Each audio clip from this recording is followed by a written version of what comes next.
ஓம் சாந்தி. இன்று அறிவோமா ஆன்மீகம் பகுதியில் அகங்காரத்தை தியாகம் செய்தல் என்கிற தலைப்பில் பாகம் ஒன்றை பார்க்கலாம். உறவுகள் வாழ்க்கையின் முதன்மையான பொக்கிஷங்கள். ஆனால் அந்த உறவினர்களுக்குள் அகங்காரம் உருவாகும் பொழுது அந்த உறவானது தவறானதாக ஆகிவிடுகிறது. பணிவாக இருப்பவர்களிடம் மனிதர்கள் எப்பொழுதும் திருப்தியாக இருக்கிறார்கள். மேலும் அகங்காரம் இல்லாமல், பிரச்சனை இல்லாமல், கருத்து வேறுபாடுகள் இல்லாமல் இருப்பவரிடமும் மனிதர்கள் திருப்தியுடன் வாழ்கிறார்கள் என்பதை நீங்கள் கண்டுள்ளீர்கள். இத்துடன் அந்த உறவில் உள்ள இருவரும் தமது அகங்காரத்தை சரியான நேரத்தில் தேவைப்படும் பொழுது தியாகம் செய்தார்கள் என்றால் அந்த உறவில் அமைதியும் நல்லுறவும் நிறைந்திருக்கும். நான் மற்றும் என்னுடையதை தியாகம் செய்ய முடியாமல் இருப்பதுதான் உறவுகளில் ஏற்படும் தடைகளுக்கான பெரும்பாலான காரணமாகும். சில நேரங்களில் இது விசித்திரமானதாக இருக்கும். ஆனால் பல உறவுகளில் அன்பு காணாமல் போய்விடுகிறது.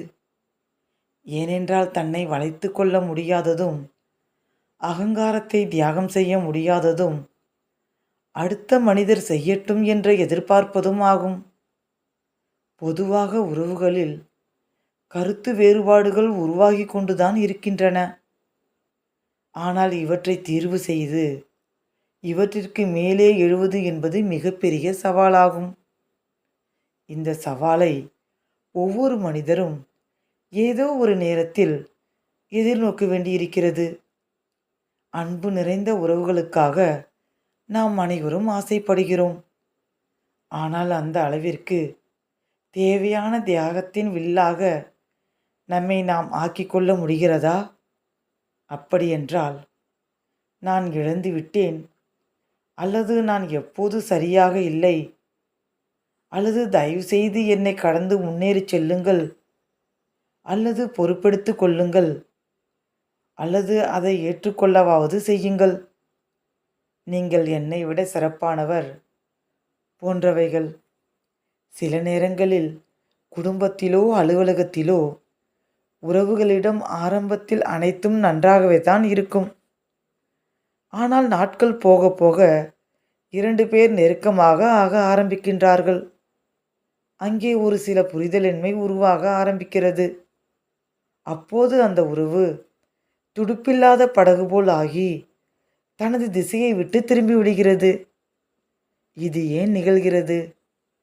மேலும் ஆரம்பத்தில் இருந்ததை போல் ஏன் சரியாக இருக்கவில்லை? ஆரம்பத்தில் இதயங்கள் நெருக்கமாக இருந்தன. மேலும் தியாகம் செய்வது சுலபமாக இருந்தது.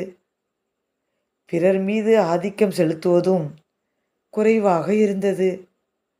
பிறகு மெதுவாக உறவில் உள்ள இருவரும் ஒருவர் மீது ஒருவர் ஆதிக்கம் செலுத்த ஆரம்பிக்கின்றார்கள். அதனால் புரிதலுடன் கூடிய அழகான உறவு கவலைகளும் ஆளும் தன்மையின் மோதல்களும் என்கிற முட்கள் நிறைந்ததாக ஆகிவிடுகிறது. ஓம் சாந்தி.